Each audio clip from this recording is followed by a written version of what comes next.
नमस्कार दर्शकों, NIOS के स्टूडियो में आप सभी का स्वागत है। मैं कौशल किशोर दक्षिण बिहार केंद्रीय विश्वविद्यालय गया के शिक्षापीठ से आपके सम्मुख आज की चर्चा के लिए उपस्थित हूँ। आज हम जिस विषय पर चर्चा करने जा रहे हैं वह बाल विकास एवं मनोविज्ञान के सर्वाधिक रुचिकर विषयों में से एक है, जिसका शीर्षक चिंतन एवं चिंतन कौशल विकास की आवश्यकता है। इस चर्चा के उपरांत इस चर्चा का मुख्य उद्देश्य दर्शकों को चिंतन एवं चिंतन कौशल के संप्रत्यय, चिंतन की प्रकृति, चिंतन के प्रकार एवं बालक के विकास हेतु चिंतन की आवश्यकता से परिचित कराना है। अपेक्षा है कि इस सत्र के उपरांत दर्शक चिंतन के संप्रत्यय का प्रत्यास्मरण कर सकेंगे, अनेक विद्वानों द्वारा विभिन्न दृष्टिकोणों से दी गई चिंतन की परिभाषाओं की तुलना कर सकेंगे, चिंतन की प्रक्रिया एवं चिंतन के उत्पाद में विभेद कर सकेंगे एवं दोनों के उदाहरण दे सकेंगे, चिंतन की प्रकृति की व्याख्या कर सकेंगे, चिंतन के विभिन्न प्रकारों में विभेद कर सकेंगे, दैनिक जीवन में किसी बालक द्वारा प्रदर्श चिंतन के प्रकार की पहचान कर सकेंगे, चिंतन एवं चिंतन कौशल की बालक के विकास में आवश्यकता को प्रतिबिंबित कर सकेंगे। सर्वप्रथम चिंतन के संप्रत्यय की बात करते हैं। चिंतन, जिसको हम आम बोलचाल की भाषा में सोचना भी कहते हैं, सभी जीवित प्राणियों का एक ऐसा लक्षण है, एक ऐसी मानसिक गतिविधि है जो सभी जीवित प्राणियों में पाई जाती है, चाहे वो मनुष्य हो अथवा पशु। ये बात स्पष्ट है कि मनुष्यों में चिंतन की प्रक्रिया का स्तर पशुओं की अपेक्षा उच्च होता है, जिससे वो श्रेष्ठ प्रजाति के रूप में स्थापित होते हैं। दैनिक जीवन में हमारे आसपास की घटनाओं में, हमारे आसपास की स्थितियों में या हमारे आसपास की दैनिक क्रियाओं में चिंतन की प्रक्रिया सम्मिलित होती है। जैसे सुबह उठकर ये सोचना कि मैं आज कौन सी ड्रेस पहनूं, मैं आज ऑफिस किस रास्ते से जाऊं ताकि मुझको ट्रैफिक ना मिले, मुझको आज ऑफिस में क्या क्या काम करने हैं, किस काम को प्राथमिकता पर रखना है, ये सब चिंतन के उदाहरण हैं। इसके अलावा हम अपने आसपास जितना भी विकास और बहुत सारी वस्तुएं देखते हैं वो भी मनुष्य के चिंतन का परिणाम है। यथा रोबोट, हवाई जहाज, ऊंची बिल्डिंग्स, ये सब भी चिंतन का परिणाम है। निश्चित ही सभी चिंतन एक जैसे नहीं होते। कुछ चिंतन ऐसे हैं जिसमें कम मानसिक चरण होते हैं, कम मानसिक पद होते हैं। कुछ चिंतन ऐसे होते हैं जिसमें मानसिक चरणों की संख्या ज़्यादा होती है, वो ज़्यादा जटिल होते हैं। कुछ चिंतन ऐसे हैं जिनमें हमको जानी पहचानी परिस्थितियों से सामना होता है। कुछ चिंतन ऐसे होते हैं जिसमें हमें बिल्कुल नई परिस्थितियों से सामना करना पड़ता है। कुछ चिंतन ऐसे होते हैं जिनमें कोई लक्ष्य निर्देशित होता है। कुछ चिंतन बिना लक्ष्य निर्देशन के होते हैं। चिंतन की इस बहुआयामी प्रकृति को देखते हुए अलग अलग विचारकों ने, अलग अलग मनोवैज्ञानिकों ने चिंतन की अनेकों परिभाषाएं दी हैं। जैसे केगन एवं हैवमैन ने 1976 में एक परिभाषा दी जिसमें उन्होंने कहा कि प्रतिमाओं, प्रतीकों, संप्रत्तियों, नियमों एवं अन्य मध्यस्थ इकाइयों के मानसिक जोड़तोड़ को चिंतन कहा जाता है। वहीं वैलेंटाइन ने 1965 में एक परिभाषा दी जिसमें उन्होंने कहा कि चिंतन एक गतिविधि है जिसमें किसी उद्देश्य या परिणाम की तरफ निर्देशित विचारों का संयोजित प्रवाह सम्मिलित होता है। ध्यान दीजिए, वैलेंटाइन इसमें ये बात कह रहे हैं कि जो कनेक्टेड फ्लो है, जो संयोजित प्रवाह है विचारों का, वो किसी गोल की तरफ, किसी उद्देश्य की तरफ निर्देशित है। सिल्वरमैन ने 1978 में एक परिभाषा दी जिसमें उन्होंने कहा कि चिंतन एक ऐसी मानसिक प्रक्रिया है जो हम लोगों को उद्दीपन तथा घटनाओं के प्रतीकात्मक चित्रण द्वारा किसी समस्या का समाधान करने में मदद करती है। यहाँ उनका उद्दीपन से तात्पर्य किसी समस्या से है। कोई समस्या हमारे लिए उद्दीपन यानी स्टिमुलस का काम करती है, जिसके समाधान के लिए हम घटनाओं का प्रतीकात्मक चित्रण करते हैं। यहाँ प्रतीकात्मक चित्रण से मतलब मस्तिष्क में मेंटल पिक्चराइजेशन है उसका। मोहसिन ने 1967 में एक परिभाषा दी जिसमें उन्होंने कहा चिंतन एक अव्यक्त समस्या समाधान व्यवहार है, यानी कि एक इम्प्लिसिट, एक अप्रत्यक्ष व्यवहार है। ये प्रत्यक्ष रूप से परिलक्षित नहीं होता सामने, समस्या समाधान करता है, लेकिन जो चिंतन का जो व्यवहार है वो अप्रत्यक्ष है, वो मस्तिष्क के अंदर चलता है। गिल्मर ने 1970 में एक परिभाषा दी जिसमें उन्होंने कहा कि चिंतन समस्या समाधान की एक प्रक्रिया है जिसमें हम प्रत्यक्ष गतिविधियों के स्थान पर प्रतीकों या विचारों का प्रयोग करते हैं। वो ये कहना चाहते हैं कि इसमें कोई शारीरिक गतिविधि सामने से नहीं दिखेगी कि हम चिंतन कर रहे हैं। समस्या समाधान के लिए जो भी चिंतन हम कर रहे होंगे वो अप्रत्यक्ष होगा, हमारे मस्तिष्क में चल रहा होगा और इसमें हम विचारों या प्रतीकों का प्रयोग करते हैं। इन परिभाषाओं को अगर हम ध्यान से देखें तो हमको दो तरीके की बात इसमें समझ में आती है। चिंतन को लेके कुछ परिभाषाएं मानसिक जोड़तोड़ की बात करती हैं, वहीं दूसरी तरफ कुछ परिभाषाएं इसको समस्या समाधान के रूप में देखती हैं। कुछ परिभाषाएं मानसिक गतिविधि के रूप में इसको बात कर रही हैं, जो मेंटल प्रोसेस है, मानसिक प्रक्रिया है। वहीं दूसरी तरफ कुछ लोग इसको मानसिक उत्पाद, मेंटल प्रोडक्ट के रूप में बात कर रहे हैं। समस्या समाधान एक मेंटल प्रोडक्ट है और उसके लिए दिमाग में जो प्रक्रिया चल रही है, जो मस्तिष्क में प्रक्रिया चल रही है, वो मेंटल प्रोसेस है। इस अलग अलग पक्षों पर लोगों ने अलग अलग तरीके से बात की है। दोनों ही चीज़ों को अगर हम सभी पक्षों को ध्यान से देखें तो चिंतन के बारे में ये चिंतन की प्रकृति हमारे सामने स्पष्ट होती है कि पहली बात तो चिंतन एक संज्ञानात्मक गतिविधि है। इसका मतलब ये है, जब आप तीन पक्ष की बात करते हैं शिक्षा में, संज्ञानात्मक, भावात्मक, मनोगत्यात्मक, इसको कॉग्निटिव, अफेक्टिव और साइकोमोटर डोमेन के नाम से हम जानते हैं, तो जो चिंतन की प्रक्रिया है वो एक संज्ञानात्मक गतिविधि है जो कॉग्निशन में होती है। दूसरा, चिंतन की जो प्रकृति है वो बताती है कि चिंतन अप्रत्यक्ष प्रक्रिया है, यानी कि ये सामने से प्रत्यक्ष रूप से दिखती नहीं है, इम्प्लिसिट है, ये कोवर्ट है, ओवर्ट बिहेवियर नहीं है, अप्रत्यक्ष है, प्रत्यक्ष नहीं है, जो सामने से दिखेगा नहीं, अंदर मस्तिष्क में चल रहा होगा। इसीलिए इसमें कहा जाता है कि शारीरिक खोज की जगह मानसिक खोज की बात करता है। तीसरी प्रकृति जो इसके बारे में हम देख सकते हैं वो है कि चिंतन हमेशा किसी उद्देश्य प्राप्ति की ओर निर्देशित होता है, डायरेक्टेड है हमेशा किसी न किसी गोल की तरफ। विटेकर ने 1970 में कहा भी कि सभी चिंतन लक्ष्य निर्देशित होते हैं।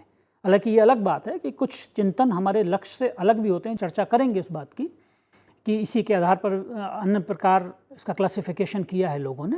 लेकिन विटेकर ने कहा कि सभी चिंतन लक्ष्य निर्देशित होते हैं, इसलिए इसका मतलब है कि चिंतन का जो उद्देश्य है वो किसी समस्या का समाधान या किसी लक्ष्य की प्राप्ति है।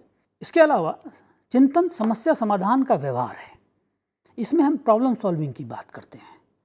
ध्यान दीजिए, समस्या समाधान का प्रत्येक व्यवहार चिंतन नहीं है, वरन यह केवल आंतरिक संज्ञानात्मक व्यवहार से संबंध है। हर व्यवहार जो प्रॉब्लम सॉल्व कर रहा है, जो रिफ्लेक्ट हो रहा है प्रॉब्लम सॉल्विंग, वो चिंतन हो जरूरी नहीं। उसके पीछे जो इंटरनल मेंटल प्रोसेस हमारा चल रहा है, जो कॉग्निटिव बिहेवियर हमारा अंदर चल रहा है इंटरनल, वो चिंतन है। चिंतन की प्रकृति को हम्फ्रे ने भी बताया। 1963 में हम्फ्रे ने बताया कि चिंतन की शुरुआत समस्या सामने आने पर होती है। हमारे सामने कोई समस्या आई तो हम चिंतन करना शुरू करते हैं कि इसका समाधान कैसे होगा, वो हमारे लिए स्टिमुलस का काम करता है। हम्फ्रे के हिसाब से चिंतन में प्रयास एवं त्रुटि सम्मिलित है, ट्रायल एंड एरर। अगर कोई समस्या आई है हम उसका सॉल्यूशन करने की बात करते हैं, ये एक पक्ष है। इसके अलावा भी दूसरे पक्ष लोगों ने कहे हैं, अभी हम और आगे बात करेंगे। हम्फ्रे ने कहा कि इसमें प्रयास एवं त्रुटि सम्मिलित है। इसके अलावा हम्फ्रे ने कहा कि चिंतन में भाषा, प्रतीकों एवं प्रतिमाओं का प्रयोग होता है। भाषा से संदर्भित उनका ये है कि चिंतन एक प्रकार का आंतरिक संभाषण है। कुछ वैज्ञानिकों का, कुछ चिंतकों का कहना ये है, कुछ मनोवैज्ञानिकों का कहना ये है कि चिंतन एक इंटरनल स्पीच, एक आंतरिक संभाषण है जिसमें मस्तिष्क के अंदर हमारा संभाषण होता है।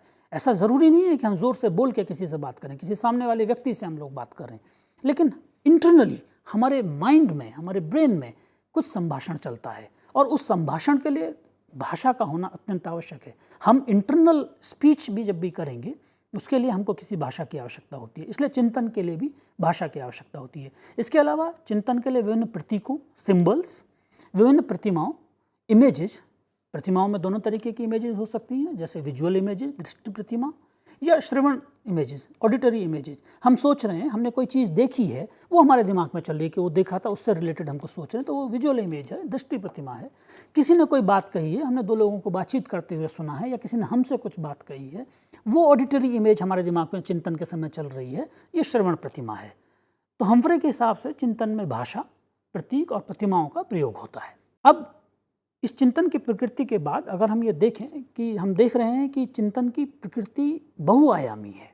चिंतन को जो लोगों ने परिभाषित किया है वो अलग अलग डायमेंशंस में, अलग अलग आयामों से किया है।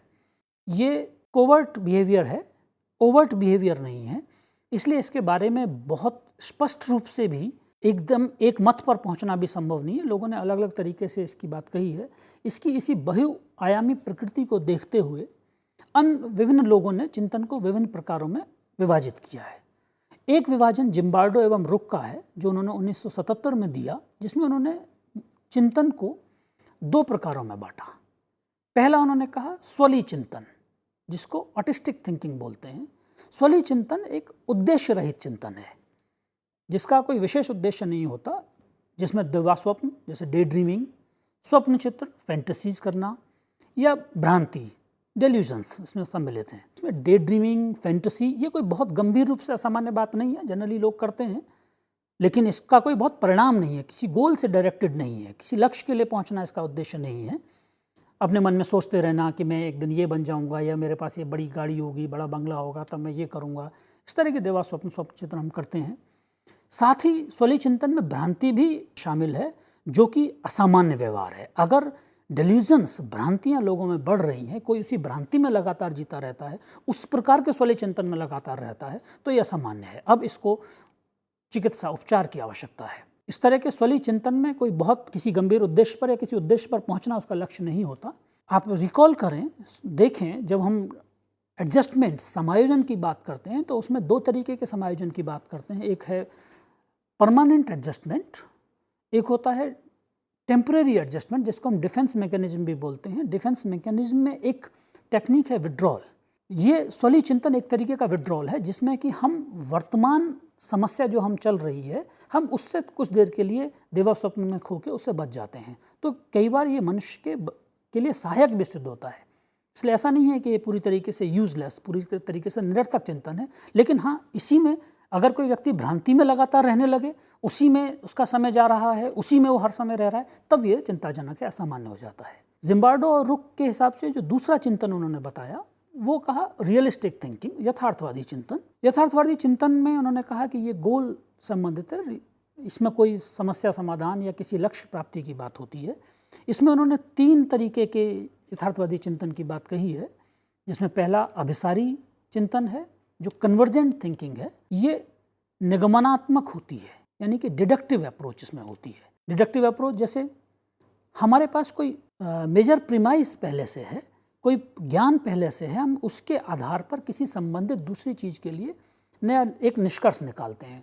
जैसे एक बहुत कॉमन उदाहरण हम लोग देखते हैं, अगर एक नॉलेज मौजूद है कि सभी मनुष्य मरणशील हैं, हमको पता चलता है कि एक्स एक मनुष्य है, तो हम ये निष्कर्ष निकाल सकते हैं कि एक्स भी मरणशील है। ये एक कन्वर्जेंट अभिसारी थिंकिंग है, ये एक डायमेंशन की तरफ जा रही है, एक इकट्ठी की तरफ। दूसरी यथार्थवादी चिंतन में सृजनात्मक चिंतन है, जिसको क्रिएटिव चिंतन भी कहा जाता है। ये एक अपसारी चिंतन है, डाइवर्जेंट थिंकिंग है।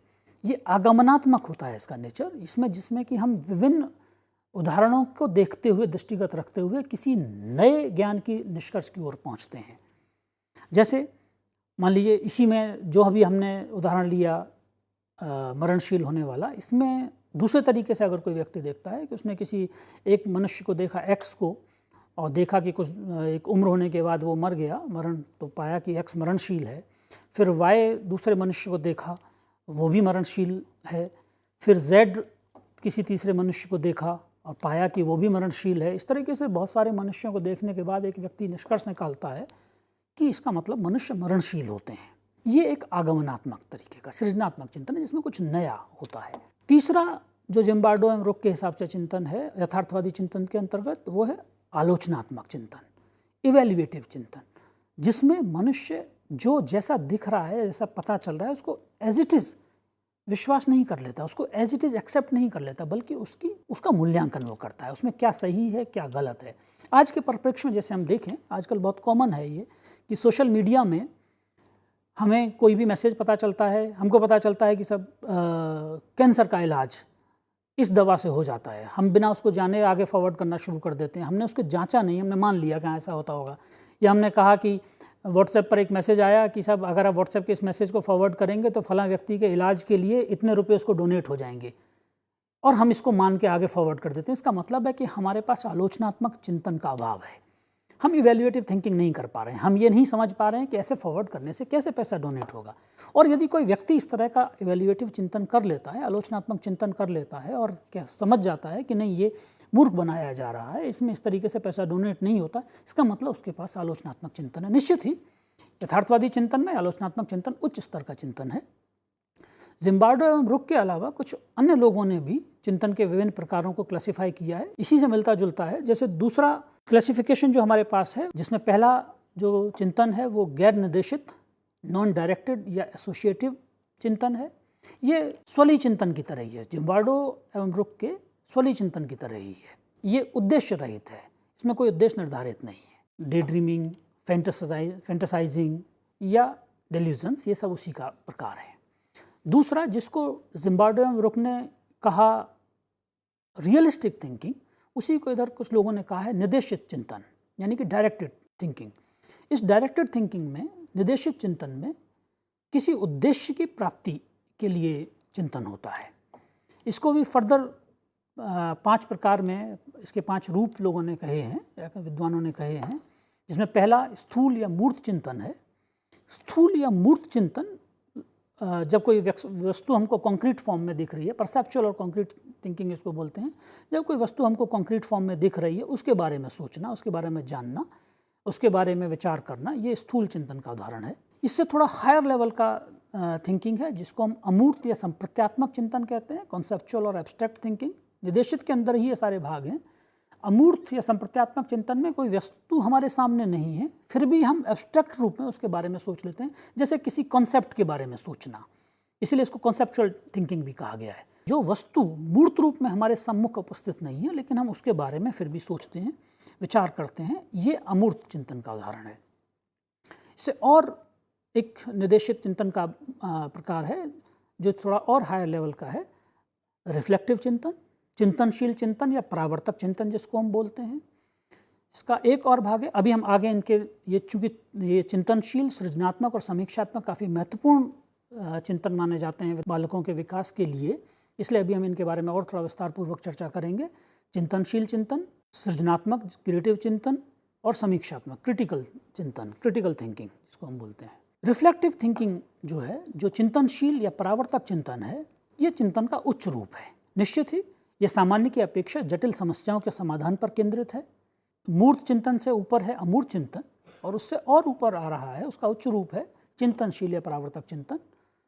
इस चिंतनशील या परावर्तक चिंतन में व्यक्ति अपने सभी संबंधित अनुभवों को तार्किक रूप से पुनः संगठित कर नए मार्ग या हल तलाशता है। जो चीज़ें मुझको पता हैं, जो मेरे संज्ञान में है पहले से, उसको मैं रीऑर्गेनाइज करूं, एक लॉजिकल ऑर्डर में रखूं और फिर रास्ता, किसी समस्या का हल तलाशूं या कोई नया मार्ग तलाशूं, इसमें नया सॉल्यूशन निकाला जाएगा। ध्यान दीजिए, इसमें ट्रायल एंड एरर की बजाय प्रयास एवं त्रुटि की अपेक्षा सूझ आधारित संज्ञानात्मक उपागम है। ये इंसाइटफुल कॉग्निटिव अप्रोच है। इसमें व्यक्ति अपनी सूझ का प्रयोग करता है, सूझ के आधार पर चिंतन कर और फिर एक लॉजिकल ऑर्डर में सॉल्यूशन प्रस्तुत करता है। ऐसा नहीं है कि कुछ भी ट्राई किया, गलत हुआ तो दोबारा ट्राई किया, ये ट्रायल एंड एरर से हायर चीज़ है। इसके अलावा जो डायरेक्टेड थिंकिंग है, जो निर्देशित चिंतन है, उसमें जो एक प्रकार है वो है सृजनात्मक चिंतन, क्रिएटिव थिंकिंग जिसको हम बोलते हैं। इसमें कुछ नए, मौलिक या भिन्न का सृजन होता है। इसमें व्यक्ति अनयूजुअल, जो सामान्यतया लोग नहीं कर रहे हैं, जो सामान्य व्यक्तियों के द्वारा नहीं होता है, मैं दूसरों से हट के व्यक्ति सोचता है, जिसके बदले में कुछ बिल्कुल मौलिक, एक नोवेल चीज़ प्रस्तुत करता है। ये किन्हीं भी पूर्व निर्धारित नियमों से बंधा नहीं है, बिल्कुल आज़ाद है इन सब चीज़ों से, नए तरीके की सोच एकदम से। जैसे वैज्ञानिक बिल्कुल नया सोचते हैं, कलाकार, अन्वेषक, कुछ नई रिसर्च करने वाले लोग जो चिंतन करते हैं, ये सब सृजनात्मक चिंतन का उदाहरण है, जिसमें कुछ नए ज्ञान का क्रिएशन होगा, नई चीज़ों का क्रिएशन होगा, जो बिल्कुल हट के, सामान्य से बिल्कुल डिफरेंट, बिल्कुल भिन्न होगा।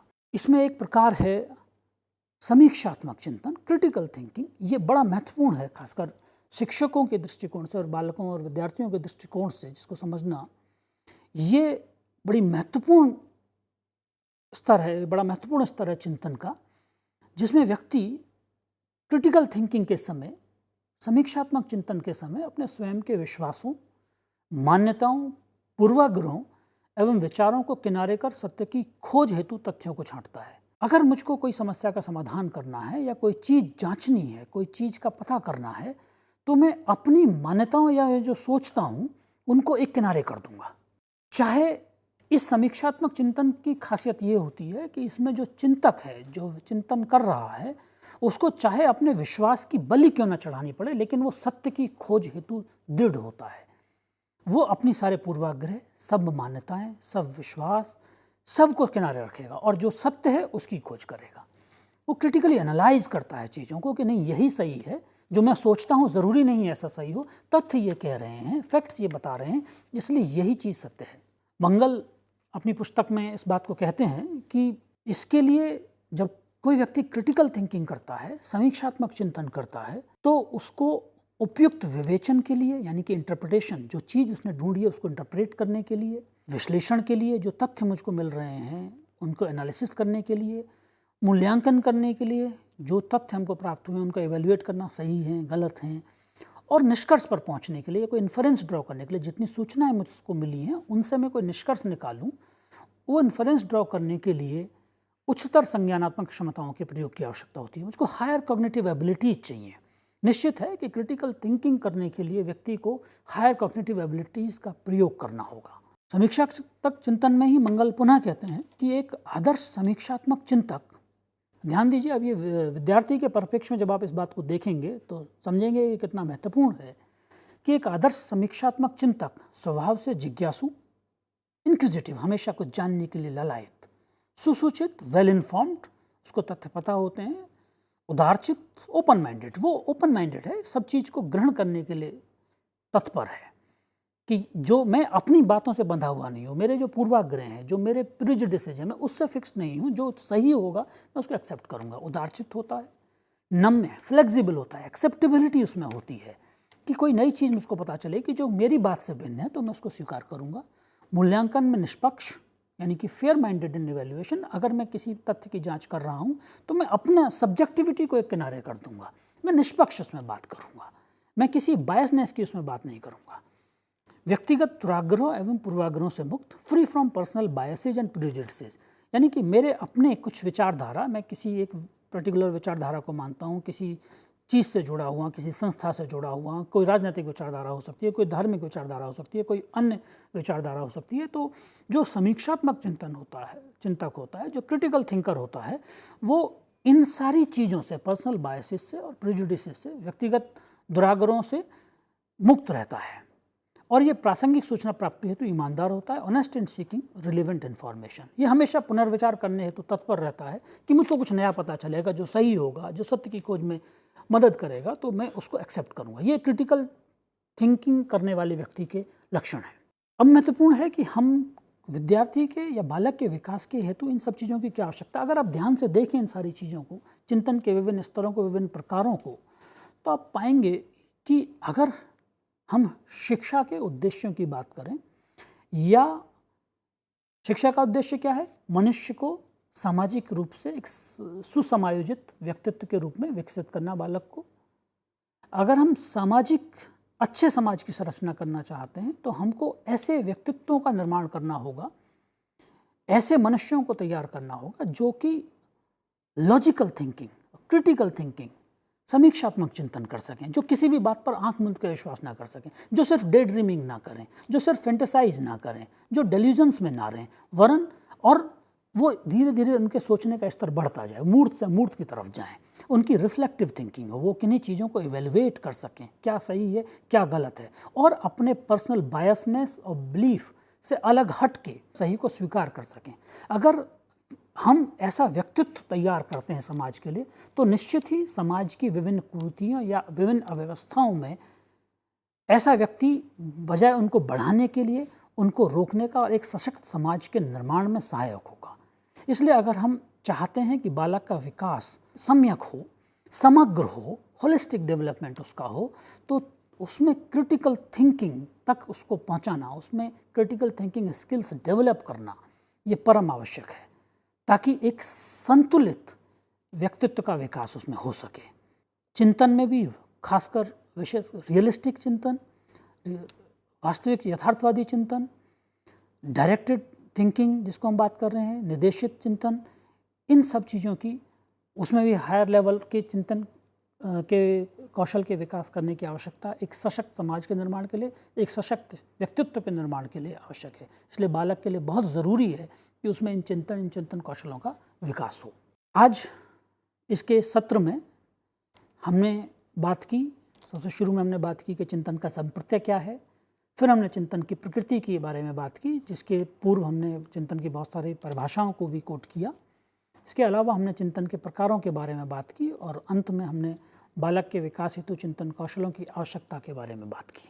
इस चर्चा के उपरांत अगर आप स्वयं से ये कुछ प्रश्न पूछें तो आप ये जांच पाएंगे कि जो आज का ये चर्चा हुई है, आज का ये सत्र रहा है, ये आपके लिए कितना उपयोगी सिद्ध हुआ। अगर आप ये जांच पाएँ कि आपके व्यवहार में कौन से चिंतन का प्रभुत्व है, क्या आप यथार्थवादी चिंतन ज़्यादा है आपके में या स्वलीय चिंतन ज़्यादा है, डायरेक्टेड चिंतन है या नॉन डायरेक्टेड चिंतन है आपके स्वभाव में, डायरेक्टेड है तो कौन से स्तर के चिंतन का प्रभुत्व ज़्यादा है। बिल्कुल उसी तरीके से अगर आप ये बता पाएँ, ये निर्धारित कर पाएँ कि बालक के बेहतर विकास के लिए किस प्रकार के चिंतन की अधिक आवश्यकता है, आप उसी चिंतन पर जोर दें। और साथ ही एक अध्यापक के रूप में आप अपने विद्यार्थियों में उच्च स्तर के चिंतन का विकास करने के लिए क्या कर सकते हैं, कौन सी ऐसी एक्टिविटीज़ हो सकती हैं जो ये आप कर सकते हैं। इस चिंतन के विकास करने के लिए किन गतिविधियों को आप सम्मिलित कर सकते हैं, इन चीज़ों को अगर आप आइडेंटिफाई करें तो आज के इस सत्र की चर्चा सफल सिद्ध हो सकती है। उम्मीद है कि आज के इस सत्र से आपको कुछ लाभ अवश्य प्राप्त होगा। अगले सत्र में फिर नए विषय के साथ आपसे फिर मुलाकात होगी। तब तक के लिए बहुत बहुत धन्यवाद। नमस्कार।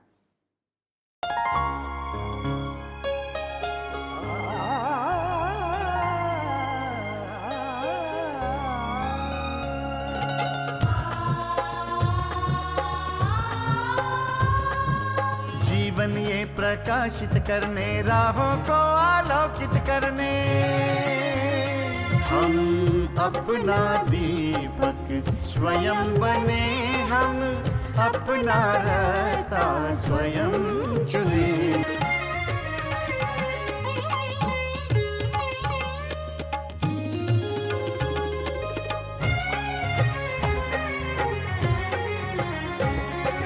धन साधन समय की सीमा से